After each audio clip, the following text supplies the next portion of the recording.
but in. I took the love button away. So we're singing I intro keep now. it lit. Are we live? Oh yeah, we're live. I Hey think we're everybody, what's live. good? I don't know who's here. I just I sometimes I just don't pay attention about whether or not I'm live or not. And you know what? There's that little timer that says live, and I never really paid attention to that. That shows you how like How did you technically never slow do I that? am when it It's comes. bright red. It's a I bright don't red pay. button. I know. I just like noticing it says live, and it gives you like the seconds, and it tells you like the number. I was like, wow, that's a very nifty thing. I never saw that before. Wow. There's Sorry. no excuse for Yeah, that. I'm slow. Okay. We're y'all just gonna have to let that ride. Y'all gonna have to let that ride for me. I hope everybody is doing well. Whoever is gonna pop up, welcome to the channel. I'm gonna try to be official. Welcome to the channel. Today we're gonna be talking about The Old Guard, which is on Netflix. Spoilers. If you don't want to be spoiled, this may not be the live for you to be on because we're gonna talk about it. It I'm gonna let AK go ahead and say hi, and say whatever else that she wants to say, and then we'll get into it. AK. Oh, greetings and salutations, folks. It's Saturday, and I'm here with this lovely face on the screen next to me. I don't have a whole lot of intro. Just hi and let's chat. Let's chat now. I just want to also say I just found out, and maybe somebody else already knew this, but this was new to me. This actual movie was based on a graphic novel, like a comic. I didn't Mm-hmm. know that. And Yep. so, of course, when I found out it was a comic, you know what I did, right? I Same thing immediately, we always do. post haste, went to go read the comic.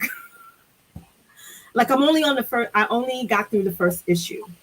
And I have to say that the movie was basically in on, They stayed kept pretty well with pace. it. Yeah, It- that's what I've heard. yeah, yeah, like with a few slight nuances, they were pretty much, it pretty much kept pace with the comic, and that was really, and another thing, they made the crew way more attractive on the show than they are in the comic. But No, then, that always that's happens. just That's a given. That's Hollywood.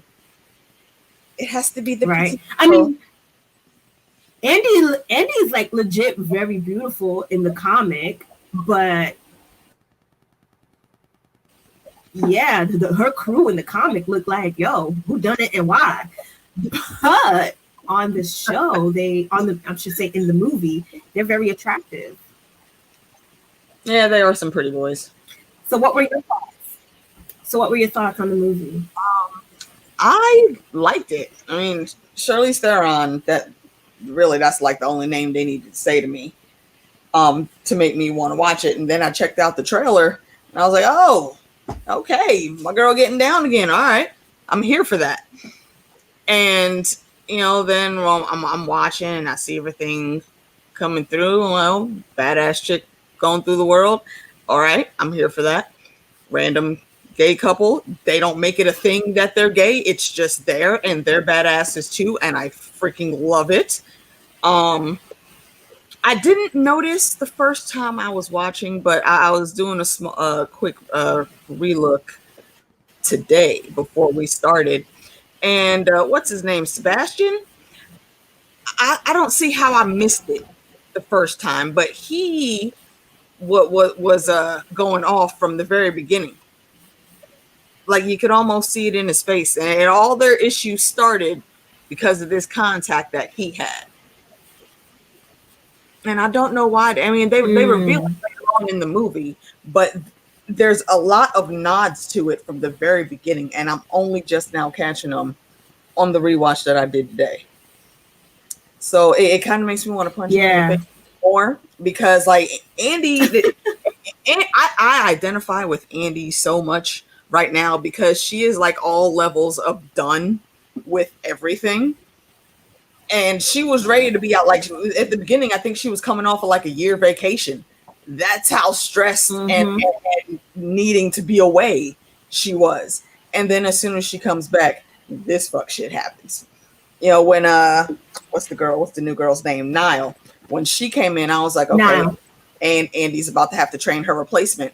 No. Right. Niall was not Andy's replacement. Niall is Sebastian's replacement, because of the bullshit that he's about to pull and get his ass banished from the group for a while. So it's interesting. You know, everybody's wondering why it happened now.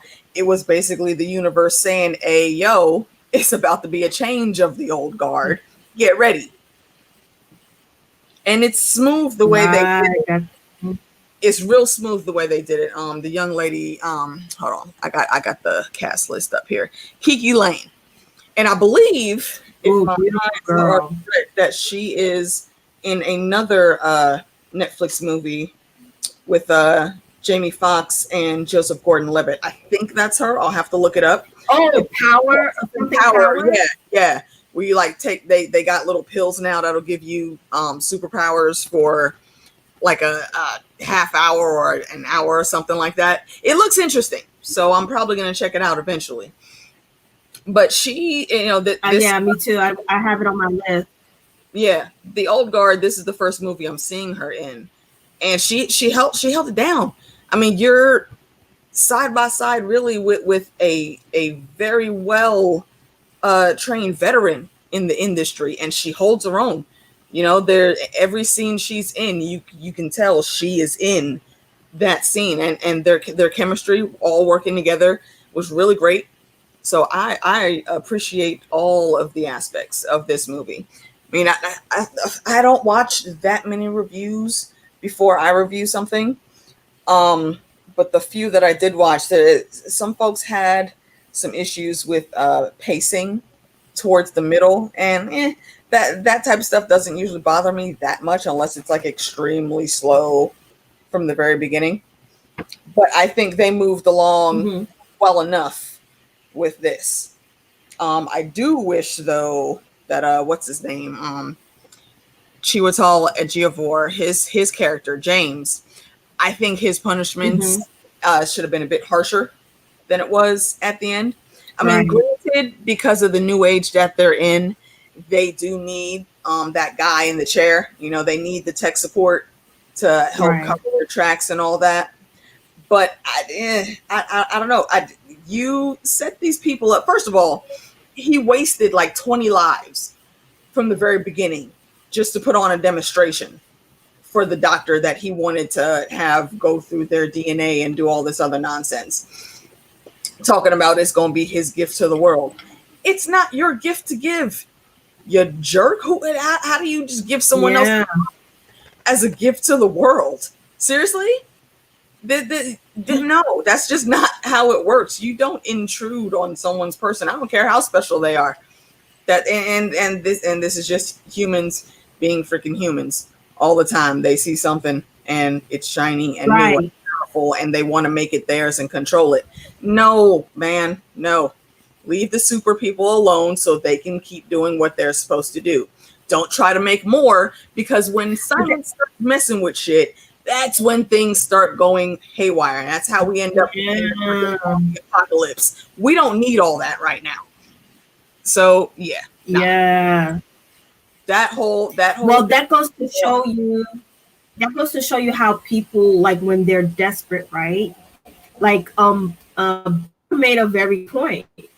Like when they were discussing, when he was having that discussion with Niall about keeping in touch with her family and why she shouldn't, he made a very good point in that, listen, he tells a story of, you'll keep in touch with your family, but you're going to outlive them. You're going to watch them grow old, and you're going to watch them die. And if one of them happens to be sick and they don't want to die, they're going to tell you, they're going to ask you to share your gift and you won't be able to, and then they'll look at you and say that you're being selfish and that you don't love them, and it's not fair that you won't share their gift, that you're selfish, and it has nothing to do with that.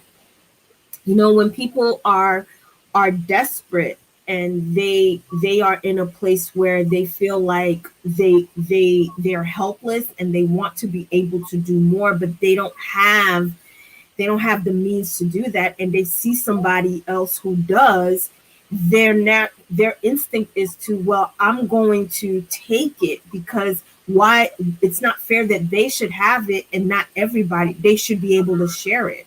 You know what I mean? And that can go into and we could take this into society as a whole. Somebody said, made the point that the reason why we have so much crime, the reason why we have so much, people, taking, robberies and stuff like that, is because people are in a place where they don't have. And so whenever you're in a place where you don't have and you don't have access, you try to get it, some of us, we try to get it, by means of legal means. Yeah. And it doesn't make the act right. It doesn't make it right, but it gives you perspective as to why that is. And, again, that we could take that into society as a whole. But this is also, you're also looking at people with money, right? People with money who have the ability, who have access, and they want to take something and then capitalize it, right? Even though James Copley, he wanted to do it as a way of sharing it with the world in order to heal the world, because he had an experience with his wife. The people that he was working for wanted to capitalize it. It was almost like, I know I'm going to take y'all back into the time machine, but remember Mission Impossible 2? Yeah. Right? It's almost like the same. Almost the same thing. Ends up I have the ability. That's all it does, and that's that. Right. So it's like.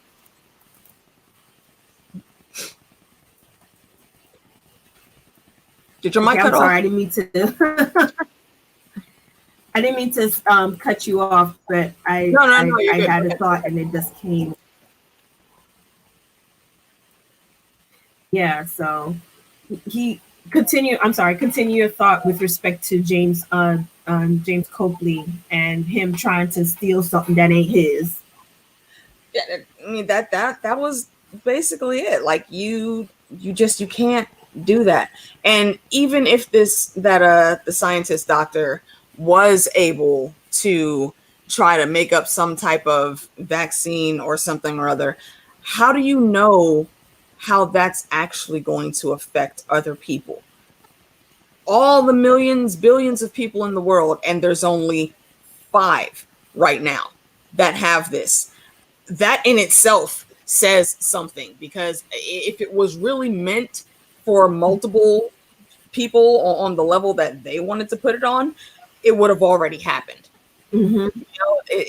Things happen for a reason, and it just doesn't seem like everyone should have that type of longevity. You put that into the hands of the wrong person, and you have a souped up supervillain on your hands who is immortal, essentially.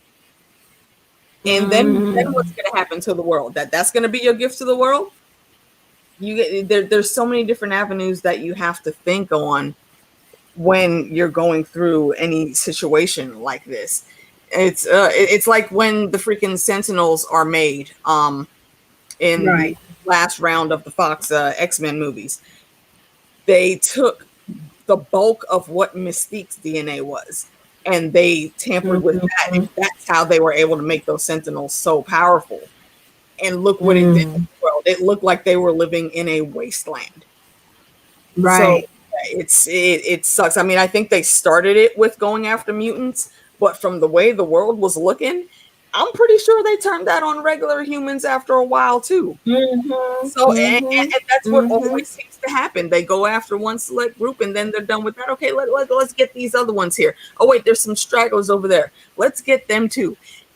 that's why people have to stand up and say stop when things like that start happening, because it's a really bad trickle down effect. So yeah, I understand what Andy wanted to do with James, and I get it. He, someone did need to fulfill that role. They need to be able to successfully digitally cover their tracks, because in our world, it's very hard not to be on the camera, whether you want to be or not. And they can't just be seen everywhere all the time. However, I still think he deserved to get maybe some broken bones or something along the way, because, dude, you fucked up. And you fucked up badly. You wasted a whole lot of life for just because you were grieving about your wife being sick. Not to take away the love you have for a spouse. I get that. However, that doesn't mean that you could really just kidnap and steal someone else's power to try to fix it. It's not a good look. Hey, Lauren. Hey, Pink Diamonds. Hey, Ian. Hey. I listen. Again, I guess it also it brings us back to the whole thing with society. Like, everybody's born with a gift. Like, so we can actually use the analogy of mutants, right? Because mutants, they're born with an actual mutated gene, right, in their DNA, which is what causes them to mutate. And usually most mutants mutate when they reach some sort of puberty, or you know what I mean, when they reach puberty, right? Yeah. Their mutated powers manifest themselves, or they've gone through some sort of trauma, right? They've had a traumatic experience. We can even use this with Bran, right? Bran's third eye didn't open until he had a traumatic experience of being thrown out a window and becoming a cripple. I mean, that wasn't the greatest, way for your third eye to get open, but it is what it is, right? So it requires some sort of event to have happened to you, whether it's a traumatic event or just some normal life cycle event to trigger these things to happen to you. And I don't know. Well, they didn't really go too deep into detail about how this immortality ability arises in these people, but all we know is that all of these people have the one thing they all have in common is that they were all warriors, right? They were all warriors, and these warriors now have this immortal gene. And the first person we know to have this gene, or that we're introduced to, that became this person, was Andy. Andromaca, I think her name was Andromaca of Scythia. Yeah, she got a full last name. I gotta look it up. Keep talking. I know. And her weapon, that weapon, son. I want that shit on my wall. I want that on my wall so damn bad. Oh, that battle axe is everything. Oh my God, that weapon though. Oh, I'm so excited and giddy about it. Oh my God. Hey, Assy Spots. Yeah, that. Oh my God. Let me get off of that for a second. We'll come back to it.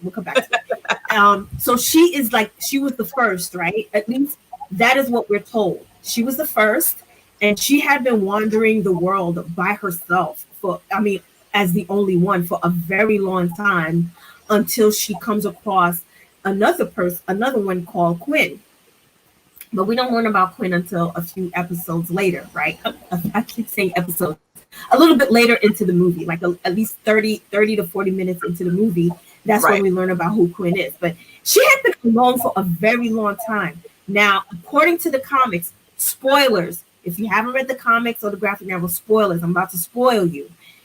According to the comics, Andy is 6,000 years old. Baby girl been around. Like she said, she used to be worshipped as a god. I can understand why. Talk about old. 6,000 years old. And now it's 2020. I can understand why she is on the level of doneness with the world that she is. I don't even want to be around for a whole 100 years. 6,000. And okay, I found it. It's Andromaca of Scythia is her full name. Yeah. But she goes by Andy. And ooh, man, yeah. That sounds Greek to me. That sounds Greek to me. Somewhere in that region of the world, I would say yes. Yeah, either Greek or you know, Macedon or something like that. You know, Spots, I agree with you. That's a long time. That is beyond to be wandering the world. Oof. I don't know what that would do to somebody's psyche alone to be around for that long. Like she was telling now, like she can't even remember what her mother or her sisters look like. Yeah, like that's a long. I forget too.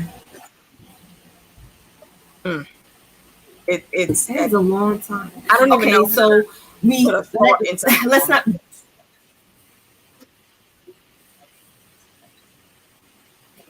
That was crazy. So we find out these people are immortal.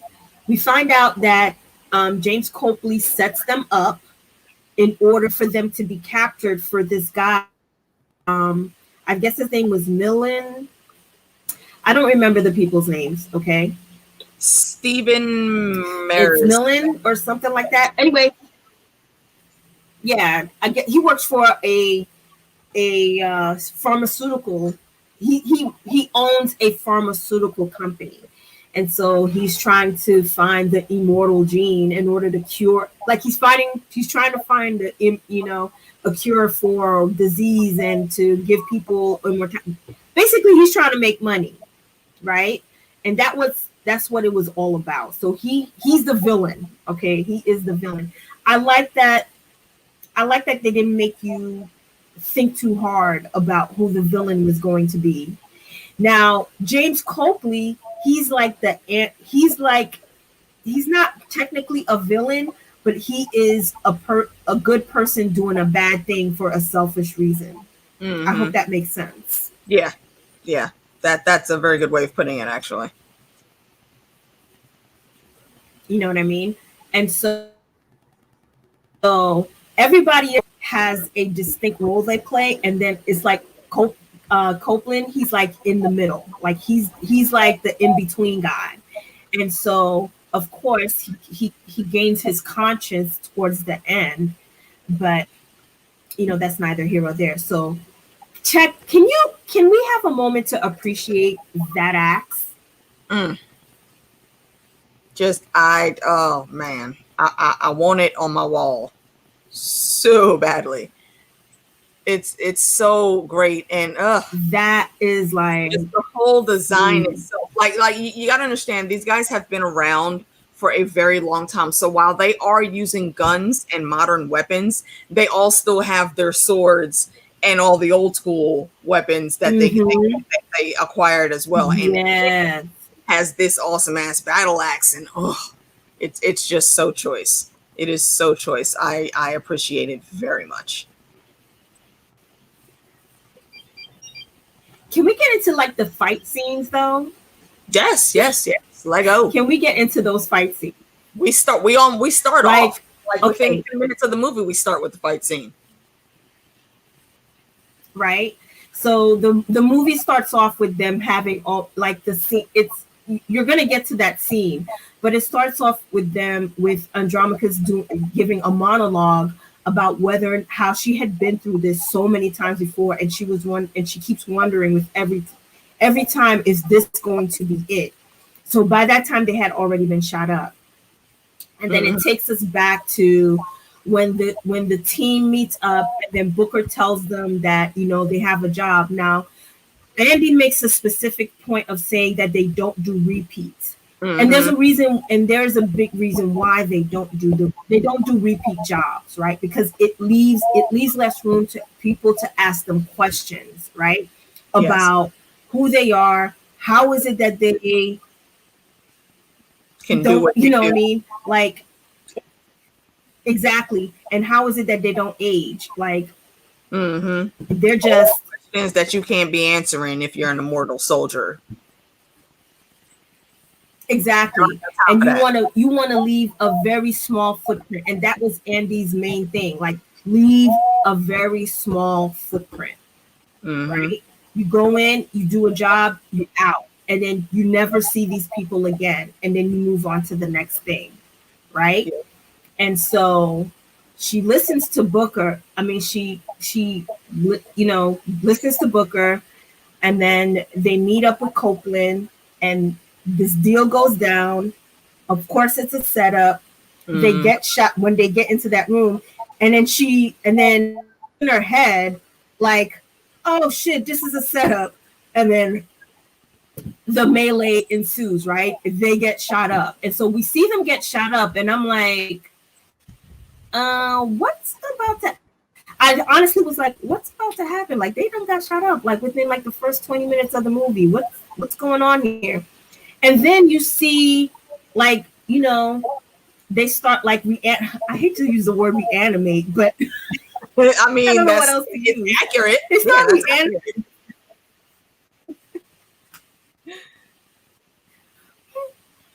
And so they come back to life, like the spitting out. They're spitting out the bullets, and then the battle begins, right? And it's like this beautiful dance of death. I don't know what else to call it.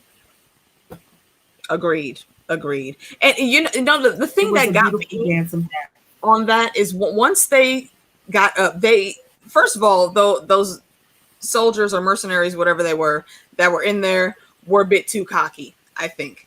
Okay, yeah, you sprayed these guys with a bunch of bullets, but I can't imagine that you didn't know what you were going into that room for. So one, don't start making jokes before the job is fully over. Two, don't turn your back on the freaking enemy. And three, again, don't be laughing and telling jokes, because then you can't hear when these badasses start moving around again, and they're already up and on their feet before those guys even know what is happening. Like, they all turn around like, oh wait, what? And dead, everyone. And you know what? All of y'all deserved it. I understand that you were given a job and you were told to go into that room, but that still sucks. Your technique was horrible. I mean, you didn't have any chance of winning anyways, but still your technique was horrible. And this again is why I don't like James Copley, because you wasted these people's lives. You completely wasted these people's lives. Every last one of them ended up dead, just so you could put on a demonstration. But it was a good scene.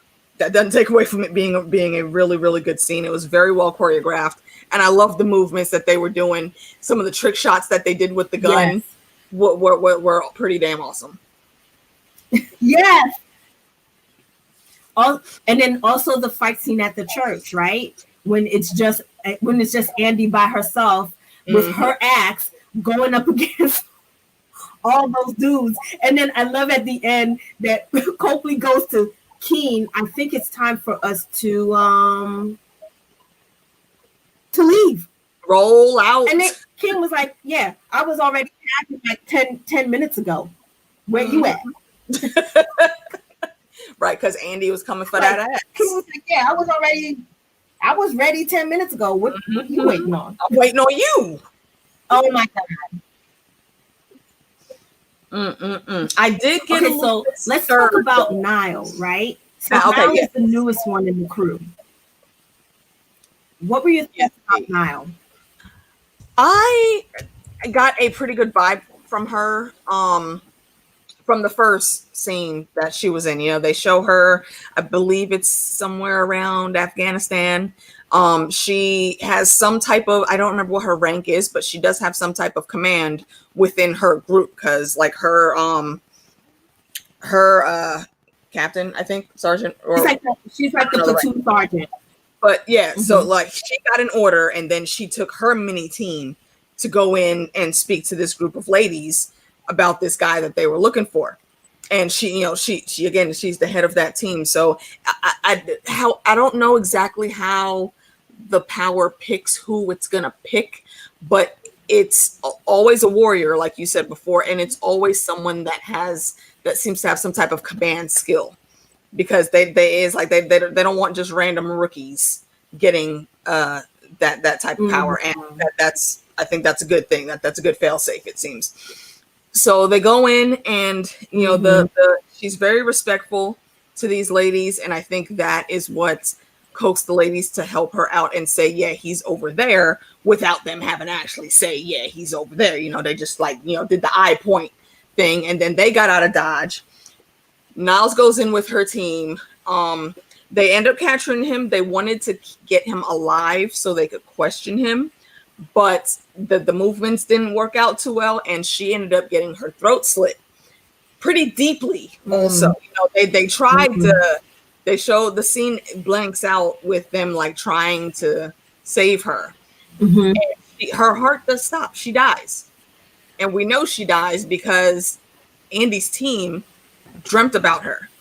And when they dream about people, that means that that's another crew member that they need to go get and train into this order that they have.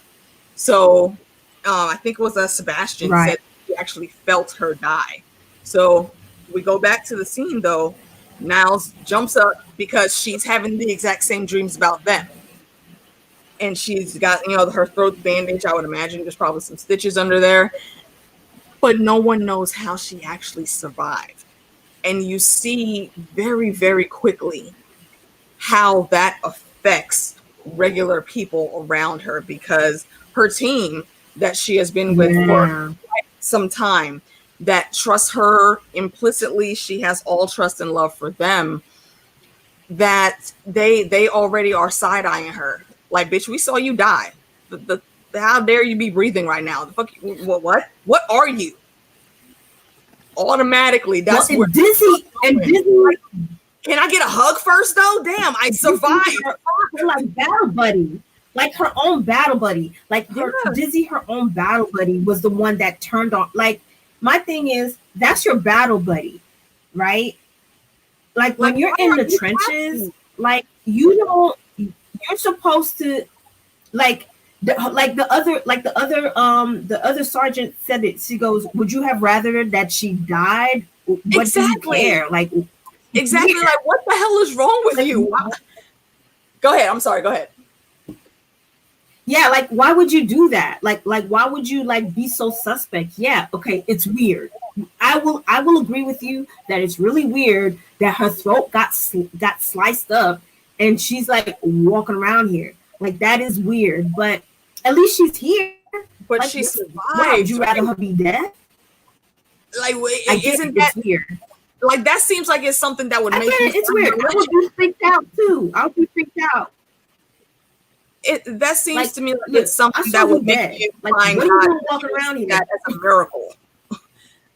How are you not happy that your girl survived? It's crazy, and you know, it's shortly after that Charlize ends up going to get her and takes her out, and she has very, very real concerns. You know, I've got people that care about me. People are gonna worry. Yeah, they are, but it's best that they think you're dead. Because you're going to put them in danger, and two, the position that you're in the Marines, they already had plans to send you somewhere to carve you up to see exactly what the hell was going down. You were not going to be an active soldier anymore. They already had plans to figure out exactly how you survived. So one, she saved your life. Two, if you go around any of your family, they're going to end up dead because it's the U.S. military. They're not going to stop coming for you. Let's just be real about that fact. So your best bet really is to calm down and try to see what's what. And it's funny, again, we got to get back to the fight scene, because when they're on that plane and, you know, Niles thinks that, you know, she can handle the situation. She tries to take over, and Andy's like, "Oh, we doing this? Okay." And the whole time, you can tell Andy is just playing with her. She lets her get a little couple hits, and the first real hit that Niles gets in, and this is why I love Charlize Theron, the way she played it. She gets hit in the mouth, and she takes a step back, and she smiles. She's like, "Okay. Oh, okay, you might have a little bit of strength." You know, she spits the blood out, and then she goes in and starts playing with her again. And once she gets bored, though, she completely shuts Niles down, like hands down. Andy is a great fighter, and you get that type of skill from walking around on the earth beating ass for 6,000 years. I'm sorry, little Marine, you're not gonna beat her in a hand-to-hand combat. It's not happening. It's not happening. Just saying. So you know that you might have picked up a thing or two walking around for 6,000 years.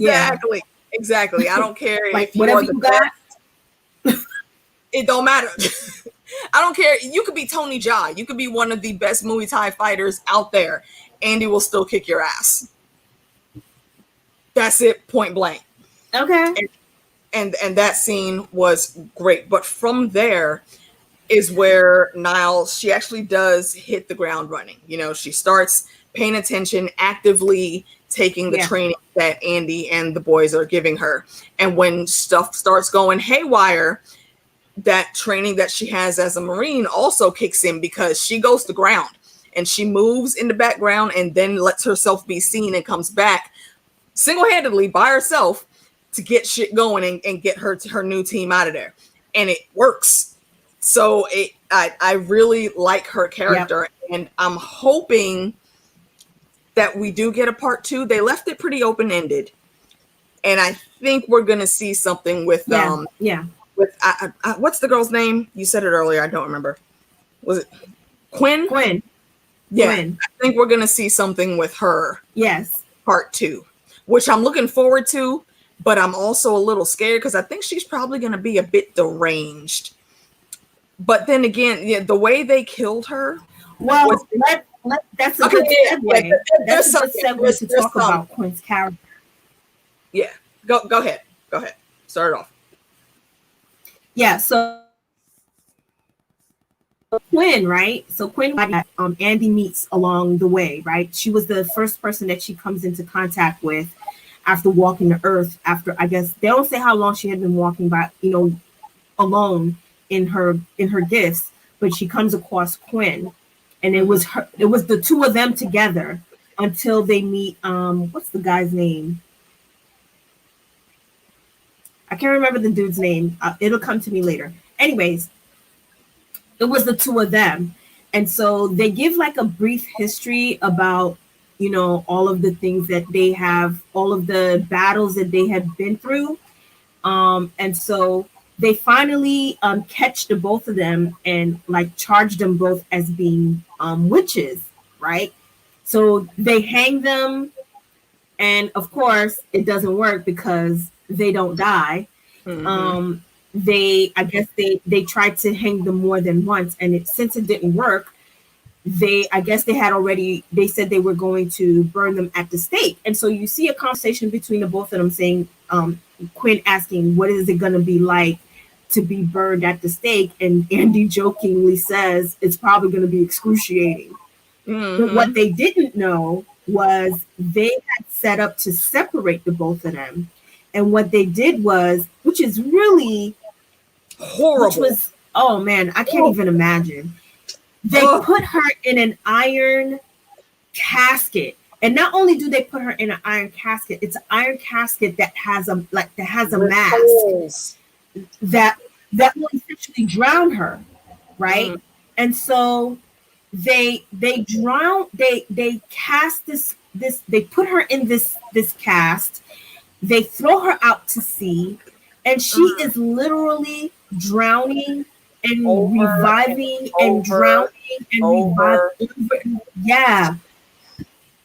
I cannot imagine. I cannot fathom how horrible that could be. And I've had instances of being in the pool where I had to get dragged out. So I know what it is to when your body starts panicking because your lungs are taking on water, and we're not built like that. We're not fish. We can't process water like that in our lungs. I know what that feels like to have to do that over and over and over for probably thousands of years. Like, I don't think she ever died, and she's just rebooting every time. Like, my God, talk about a nightmare situation. And they didn't give a specific reason, but has to do something to the psyche. Yeah, definitely. That has to do something to the psyche. what they did say was it was the two of them together are too powerful. They liked them. They wanted them to still help their people, but not together because they were scared of what could happen if somebody pissed them off, which is an even worse reason to do something like that to someone. And looks like Monero's interwebs is going haywire again. You back? Can you see me? Yes. Can you hear me? Yes. Can you hear me? Okay. We good? I'm sorry. Right. My internet is like, doesn't want me to be great. Ooh, but it doesn't want me to be great. That's my assessment with Quinn. And I think the way they ended it, we're going to see her and we're probably going to see how she got out of that. But oh God, what a horrific situation. Ugh. And she's probably gonna, I can almost tell you, she's probably gonna blame for not rescuing her. Mm-hmm. Yeah, it's gonna be crazy. But they said that they tried to find her, right? They went back to that crew to tell so that they can find where they cast her body out, but they never found it. Like, listen, the ocean is vast. The ocean, I guess in relation to today, like the ocean is vast. They're not going to remember. And I think they said that they killed them. They killed everybody because they couldn't remember where they threw her body out. And then she said that she spent a very long time. And then after a while, she kind of, I don't know. Sensing her. That's what it was. They stopped sensing her. Yeah. Oh, man. That just, how much longer do you look? How much longer do you look? Like, especially after they stopped sensing her life force. I don't think she died, but I think just the repeat just it cut her spans down pretty much. Like it seems like as soon as she would come back, boom, she's already gone. So their whatever force wavelength that they are on, they couldn't sense her anymore, so they didn't really have a reason to keep looking anymore. Right. So yeah, it's going to be some revenge shenanigans going on because any situation like that is really going to mess your brain up. Like our bodies in general, regular humans, if we are deprived of oxygen for too long, we end up with brain damage. So think about what's going to happen with Quinn when she gets out of that water. Ugh. Yeah, it's scary. It's going to be scary. Yeah. Okay, so let's talk about Booker because he was the reason why they went through all of the shenanigans that they went through with respect to along with Copley, so that they were in cahoots, right? And he basically, I guess, he's been walking around with this guilt and this despair ever since his son, right? I guess his son had gotten sick, and his son had asked him for help and to ask him to share his gift, and of course he couldn't, and so he's been walking around with this guilt of not being able to help his son, and so I guess he wanted to end, and I guess he took anything that Andy said to him, I guess he took it kind of literally, like, but as a warrior, you want to be able to choose your end. You don't want to die I don't know. I can't find a word, but that's not how you want to die, right? You want to be able to choose your own end. Like you want to have a say in how your end is going to be, especially if you're a warrior, or especially if you've been walking around the planet or the earth for thousands of years. This atmosphere, this galaxy for that long. Hey, Georgie. Yeah, like you want to be able to decide how your end is. You don't want somebody else. I mean, they weren't planning on killing them. They were planning on experimenting on them for like however long they felt like it, because they knew that they were worse. Well, it is alluded to the fact that you can't die, but you actually do. But that ability eventually ends. Like you don't carry it forever. Yeah. Like it almost ended forever. With Andy. It almost ended with Andy. They were very scared for a while that she wasn't going to make it because she wasn't healing. But I think that, again, is whatever wavelength power thing is that they're connected into. I think that was by design, just so they could do whatever they needed to do to get out of this situation, to give them time to do it, because they know if the leader is sick or looks like she's going out, that's going to slow down any type of experiment, because they're going to want to figure out why first. And they're not going to chance losing her so quickly because she's the main one. So I feel like that just was like, you know, their universal strength coming in to help save the day. Just like how they got Niall, because we knew that Booker was going to be doing this nonsense and they were going to need to replace him at some point. So yeah, it's weird. Yeah. I mean, and I understand how Booker feels, because you know me, I very much love my tiny humans. I get it. However, like I was saying in the beginning, some things are not meant to be shared. Everyone should not be getting certain things, because if the wrong person gets this power, you don't know what the actual effects are going to be. Not to say that anything was wrong with Booker's son, that he might have been a bad person, but let's say something happens and he ends up giving his power to another person because he wants to save them, or maybe he sees an opportunity also and he starts selling this thing, and then what? There's no end game scenario in my mind to where it would be good if this was widespread. There's no good happy ending for that in the way I'm seeing it.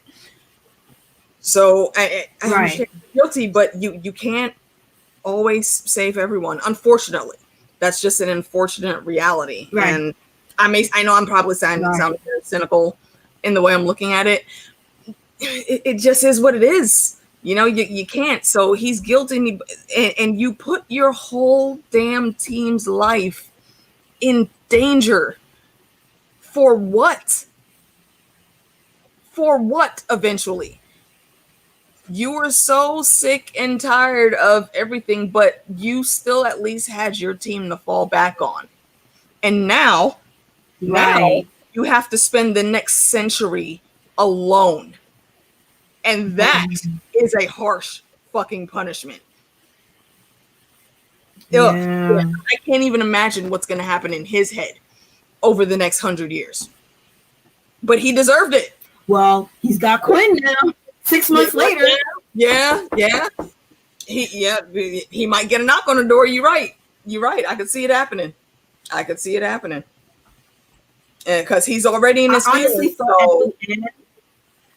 I honestly thought at the end that it was going to be Andy, and then it's Quinn.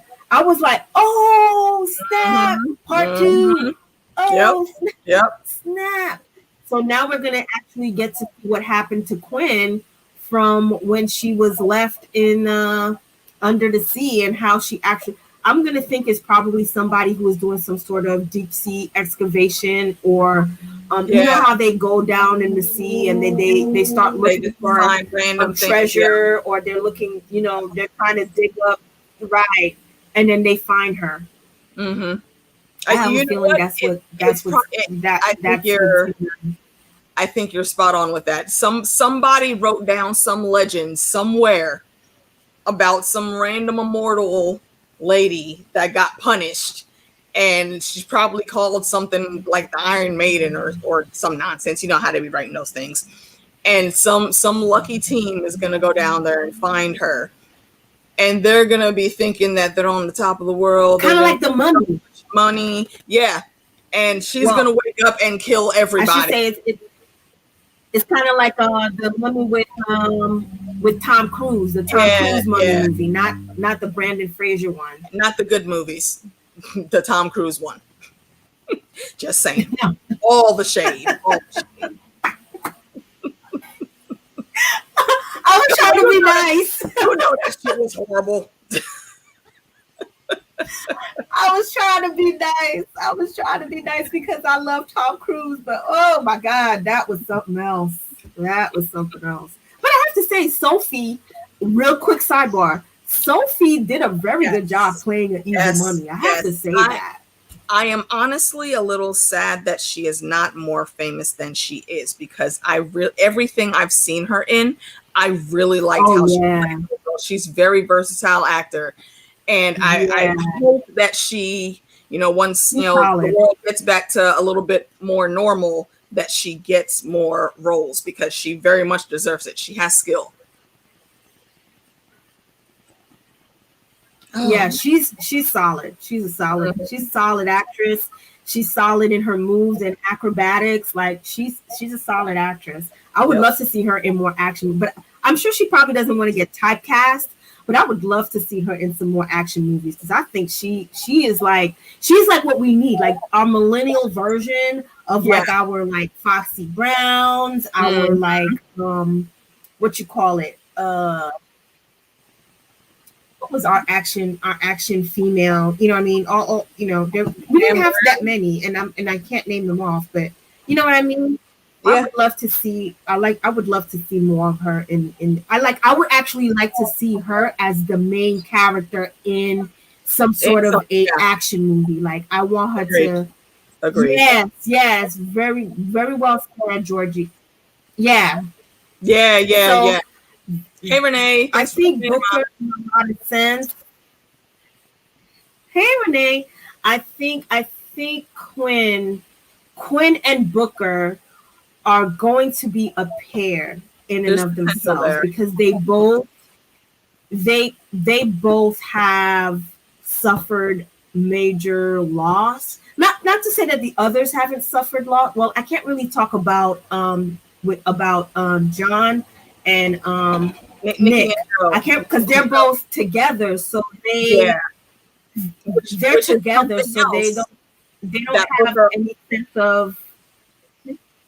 And that's something else that Booker actually holds a grudge about, because he doesn't have someone that is like them that can actually go through the life that they have with them. So and I totally understand that. Joe and Nikki are very very lucky to have found each other and to have both been chosen to have this power. Like you're on the world, you're in the world, walking around for thousands of years. It's almost impossible that you could really hope to find a long lasting partner in life, and these two guys got so lucky to be able to get together and to fall in love. Like that's heavy. I very much understand how Booker would covet that and would be jealous about it. But then again, still I would be. I need you to not be in your feelings, though. You can't put the whole damn team in danger because you're in your feelings all the time. You can't tell him not to be human. You can't tell him not to be human. You can't. That's not fair to tell him not to be. Every human.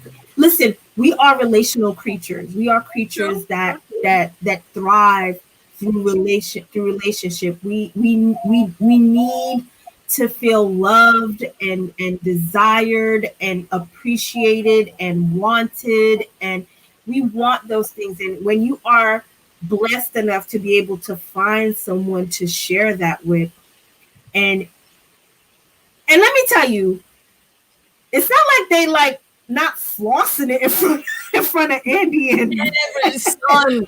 And Booker. It's like every 10 minutes they make it. You turn around and they making out in the corner like, damn it, if y'all don't go get in the room. Even when they got captured and they were talking shit to the soldiers, one of the soldiers was like, oh, what, is that your boyfriend? And they turn around, look at each other, and then they full on kiss. Yeah, actually, as a matter of fact, that is my boyfriend. Let me tell you. Like, seriously?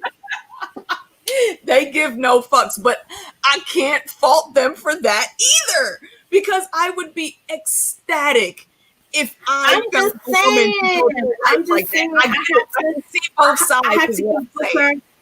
I can see both sides. I get it. I have to give. I try to give Booker a little bit of a pass. I still think what he did was wrong. I still think it was a betrayal. Definitely. But I guess I'm trying to be empathetic as to his about where he's at. And I think also they should have been empathetic because the both of you have each other. What does Andy and Booker have? Like, they're not together. Very true. It would have bin different if they were together. Ever, you know what I mean? I guess Booker wouldn't have felt. Maybe. Yeah. But yeah, I don't think there was ever any type of attraction with them. They've always just been very there wasn't. Partners. There wasn't. Yeah. But the point I'm making is like they're both alone. And so it's like, you know, the both of them have, I think Andy and Booker probably have had conversations about what it's like going through this life alone. Because anybody that you get into a relationship at some point, they're gonna die and then you keep going. Like you're gonna suffer way more loss than gain. Than the average person, and I think they spoke to each other as friends, you know what I mean? As friends, as two people who share a fate. And so this is how they connect, but it was never anything romantic about it. You know what I mean? Definitely. They did not have a romantic relationship. And but it doesn't mean that they weren't looking for a romantic relationship, you know what I mean? Because again, you know, we're human, and I say most, because you know there's some humans out there you know that are the exception to the rule. There always are. Yeah, I have to acknowledge that. Yeah. But most of us who are human, that's what we want. That we want to be in a loving relationship. We, you know, yes, we have our friends and yes, we have our family, but you want companionship. You know what I mean? Because there are certain things that you get from your companion that you're not going to get from your friend, you're not going to get from your family. Exactly. Yeah, fully agree with that. Fully agreed. And that's why I said like the punishment that they gave Booker was so fitting, because he already has that woe, but now he's in an even worse spot because now he has to spend the next century alone. Like literally alone. He doesn't even have the team to fall back on anymore. And I suspect, knowing Booker, I suspect that he's gonna stay close. He's gonna use all the skills that he has, and he's gonna make sure that they don't spot him. But I don't think he's going anywhere far. Right. No. I mean, he stayed in France. Yeah. He stayed in France. It's going to be very interesting to see what happens with the sequel, if we get one. I hope we get one.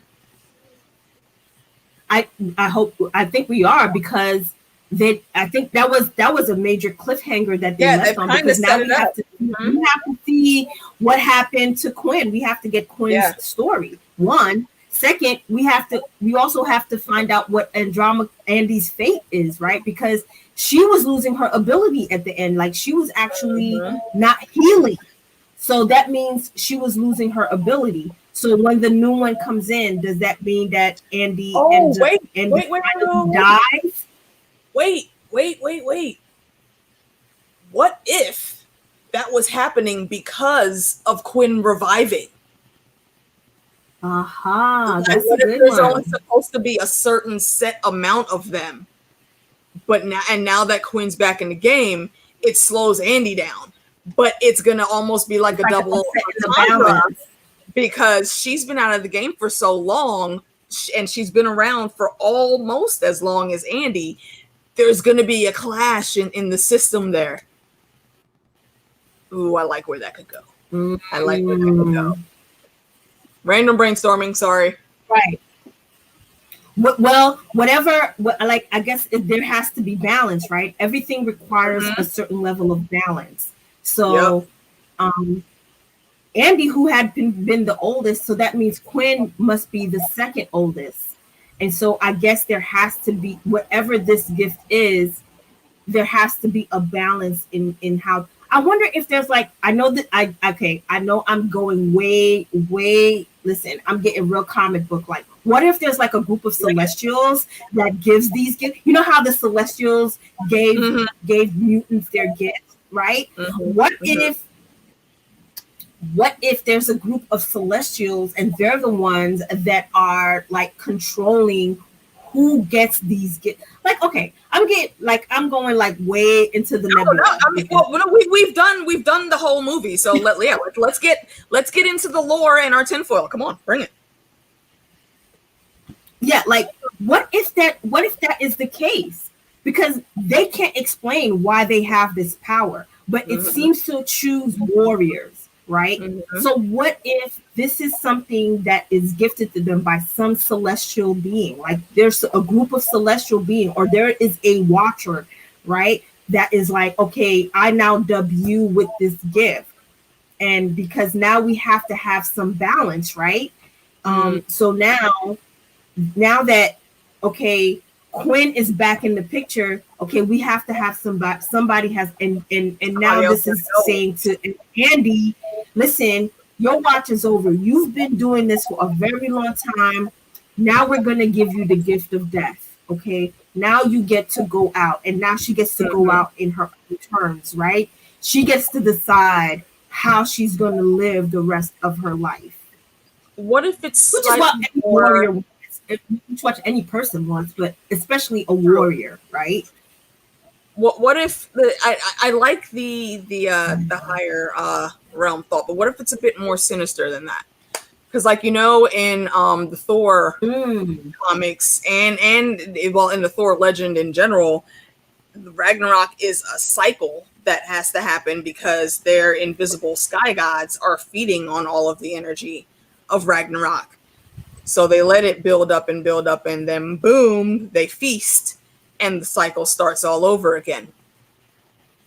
There's so much that you could do with the lore in a show like this. There's so much that you could do, and oh yeah, all of it is good. Like even if things go into the sinister or dark planes, I want to see all of that because it makes sense to me that there should be some supervillains. I mean, humans are horrible to each other in general, which is why we have, Andy and the old guard. But again, with the balance, you would think that there's also another side of that. And that's what I would like to see explored. Right. Well, the person who wrote the book, who wrote the comic, hold on, I'll give you his name.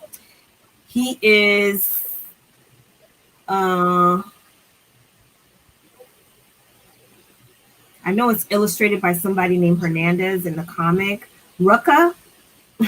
I'm probably butchering. Oh, he's a Marvel writer. Was it Greg Rucka? Is that it? Yeah. He's a Marvel writer. Yeah. I like a lot. He's the one that wrote it. Yeah. Nice. I did not know that. So I didn't get the full story about what his thought process was when he created this particular story, and what his vision is as far as how did he come up with the concept of having an old guard. Because if you think about a guard, right? A guard is something that protects, right? You're guarding something of value, and you are protecting it. Okay, let's get like real Games of Thronesy, because that's what we do around here. Guard the realms of you have exactly, right? Like the Night's Watch are the ones that are guarding the realms of men from evil. The King's Guard guard the king against any potential assassination or from any harm. Like that's what the guards do. And they're the old guards because they've been doing this for centuries. Okay. Also, they have been guarding the realms of men for centuries, through war, through famine, through think of all of the shit they had world disaster. They were literally tasked with not just protecting one section. Like the Night's Watch, you can say they guard the realms of men, but there's that barrier right there. That's their station. So that's it's easily held in the grand scheme of things. The king, he's easily protected in the grand scheme of things. How do you protect the whole damn planet with just 4 people?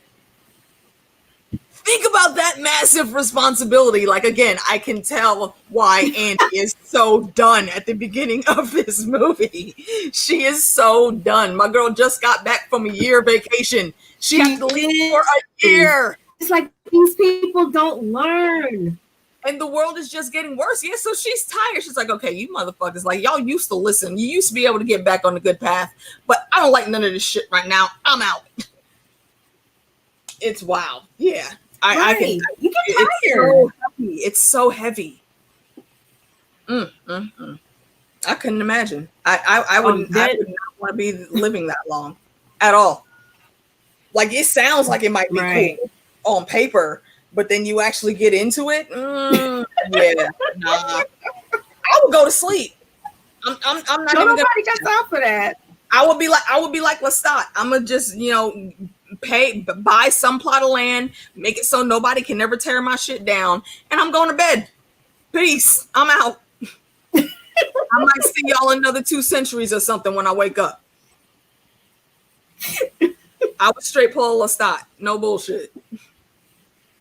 Wow. That's true. Oh my goodness. Immortality. Is it really all that it's cracked up to be? And we find out in this movie, and I'm glad that this movie touches on that, because most movies, when you see them talk about immortality, they glorify it as if it's something that you really, really want. But the truth is mortality all that it's cracked up to be? Not mortality, immortality. Is immortality all that it's really cracked up to be? Like, is it really worth it to live forever? If it means you have to wander the world alone. Alone, yeah. That's, ugh.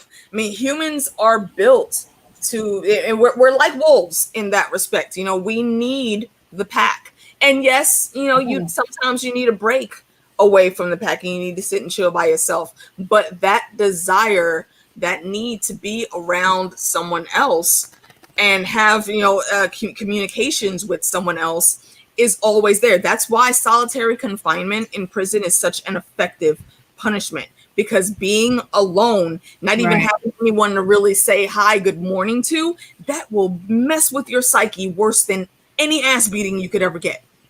Guaranteed. Trust me. I've actually studied these things. It's horrible to have to go with. So when you get someone that is that level of alone, ooh, that's so hard to deal with. Do you think that punishment was too harsh? Do you think that punishment was too harsh? No. For what he did, I don't think it was. I mean, you could say, yeah, they could have, killed him or tied him up somewhere to where he would be in some type of issue ongoing, almost like Quinn. No. If they would have done something like Quinn, that would have been too harsh. But to have him walk alone, no, that's effective. I'll say that's the most effective punishment that they could have given him. And again, I feel for him, but he deserved it. I wouldn't have given him 100. Well, that's just me though, but I wouldn't have stretched it out to like a century. I wouldn't have done it. Because for them, a century is a relatively short amount of time when you're immortal, right? Yeah.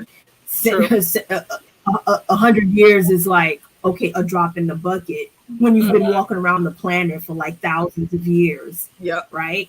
Yep. I think the thing is, I understand the level of betrayal, but the thing that I also want that I felt is, listen, there's only but so many of you. And I know I did something that was hurtful and harmful to you, but sometimes when you've been around for a long time, you got, and you're all that each other have. Is it really good for his psyche for him to have him all by himself, right? Walking around that long, because now he becomes even more susceptible to being drawn into a more darker path. You know what? Am I making sense? No, you are, but that just made me think of something. We didn't see her, but Quinn was around for the whole movie. Really? I didn't pay attention to that. Think about it. When he gets back to his apartment, she's there and she's like, it's nice to finally meet you in person. She knows that he's been banished. So she's been watching them from the very fucking beginning. Because how else would she know to go there? How would she know to target him especially? See, now I gotta go. We're getting a part two. We're getting a part two to this movie. I gotta go rewatch and look in the background as soon as we get off, because I'm definitely getting a part two. Yep. What's good, DA? We're definitely gonna get a part two, because now we gotta find out. Yeah, that makes a lot of sense. I wonder if, let me ask this.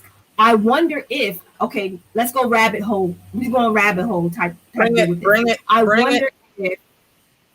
I wonder if she was one of the benefactors of the company that old boy had and then put the idea to capture those 4. That would get them all in one. This is like real rabbit hole-y type stuff, y'all. No, that's a possibility. That's a possibility. In all those fights, with people coming, because she probably felt betrayed. Yeah. She probably felt betrayed. And this was her way of getting revenge, if that's what you want to call it.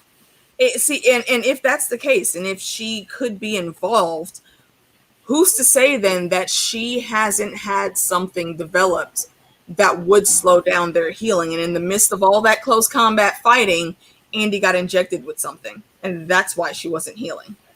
So they automatically think that she's getting ready to die, but here's surprise, at the end of the movie, she's still alive. There has to be an explanation for that. Yes, indeed.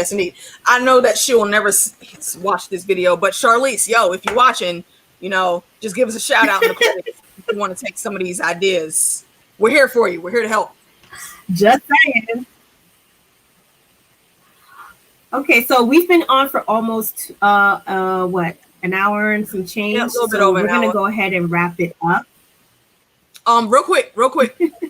Because I think there's some other streams. Oh yeah. And I actually need to go eat. I've not eaten for the day yet. Lovecraft Country. Y'all go watch it, please. It stars what is Angela Bassett's husband's name? Courtney B. Vance, I think. So it's him and Jonnie Smollett, and I can't remember the name of the main young man. The main character's name. They are all great in this show, and the way that they have structured it, Jonathan Majors, that's his name. The way they have structured this with bringing in all of the lore of H.P. Lovecraft and the Eldritch Horrors and all that, it's freaking spectacular. It just premiered last week, and I've watched episode 1. It's great. I don't know who I'm going to talk to about it. I might just put a 5-minute thing out saying this and this happened and it was awesome. Y'all go watch again.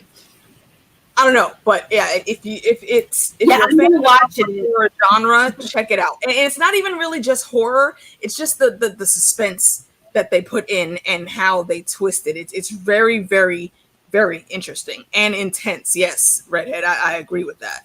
I'm gonna watch it. Yeah, AK told me about it, and I was like, hey, I don't do horror. I'm not really a horror person. That's why I don't really read any Lovecraft. I know who Lovecraft is, but I've never read any of his books because that's not my genre of things to read. But I am gonna go check it out, so that I can be smart. And I told AK that I would look, because it did really look good from the promos that I saw. So I have it on my watch list. So I'll probably get to it this week. Yeah, like it's and now Sam is telling me about a show called Brave New World. I haven't heard of it, but I'm gonna add it to the list of things that I need to watch. Yeah, I'll look up a trailer on that. I think when we were in another chat room. Fernandez, he was like, it went from being the Green Book to being like Resident Evil within 2 seconds of a scene. Wow. And that's a really good way to put it. Wow. Because it's set back in that time. If y'all don't know what the Green Book is, go look it up. I'm not going to give you a history lesson right now, but it's set back in that time. So there's that extra to deal with. And then you have literal monsters from legend alive and working again in the background. Lovecraft is known for creating these like weird monsters that he writes about. Yep. And it turns out what he's known for. So, and the spin that this show is putting on it is that some of those monsters were actually real, and he wasn't bullshitting. So it's wrapped up in this secret family legacy that the main character has. It's just really good, y'all. Go watch it. Trust me, AK ain't gonna steer you wrong. Go watch. That's true. That is true. That is true. Okay, so do you have anything else you got coming up, AK, that you want to let the peoples know about? At some point in time, I'll be doing something with Girls Gone Canon, but that might possibly be put on hold. I got some health issues right now, y'all, and they've got me in a spiral that I don't really like, so I may be very sporadic over the next couple of months. But we'll see how that goes. You'll probably see me more in the chat rooms than anything, or whenever Monero wants to do something, I'm there. But besides that, on my own channel, I don't have anything planned. No. Me neither. You'll just see me pop up.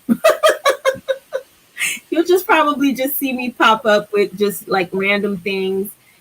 Just make sure you subscribe to both of our channels so that you can and turn on the notifications so that you can, be in the know anytime we get ready to do a video or a live stream. More than likely you'll see us on a live stream before like a actually pre-recorded video. Yeah. So make sure you subscribe to both of our channels. It is in the description box. Also, note, if you have not registered to vote, there is a link in my description box where you can click to it, and it will allow you to go and register to vote in your respective state and city, right? If you haven't thought about it, maybe consider being a poll worker in your district to kind of help out if we don't have the ability to do mail-in voting, to kind of help with alleviating any long lines.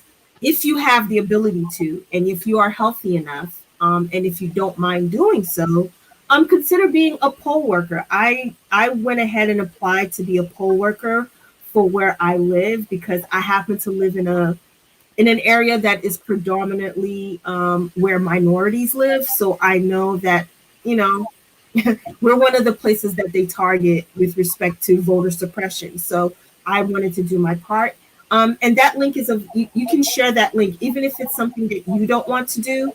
Consider sharing that link with others, and maybe they might be, interested in doing that, and they can share it with other people that they know. So register to vote, and if you can, and if you have the ability to, register to be a poll worker at your respective. In your respective state and city. That's pretty much all I have. I really enjoyed this movie. This movie, if you haven't seen it yet, I highly recommend it. Also, it's a comic. So you can go and, I don't know, whichever medium that you use in order to read your comic books, I would go ahead and search it and read it. It's a beautifully written and illustrated comic. And so I would recommend that you do that too also. Oh, I do have something else coming up. I will be doing another Expanse Origins this Tuesday, and we're going to be looking at Naomi Nagata this coming Tuesday around 7:30 p.m. Awesome. So that's what I have coming up next.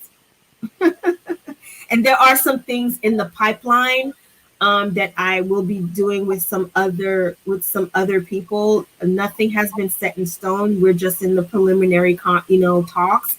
So as things become more solidified, then I'll give more information about that. But there are some things that are working in the pipeline, and then yes, I am still working on my project, which probably won't be out until October. So that is all from me. Thank you so much for spending, the first, a part of your day with me and my sister here, AK. I hope you had a good time hanging out with us and talking the old guard. I hope that will spark your interest in order to go see and check out Lovecraft's Country. Yes.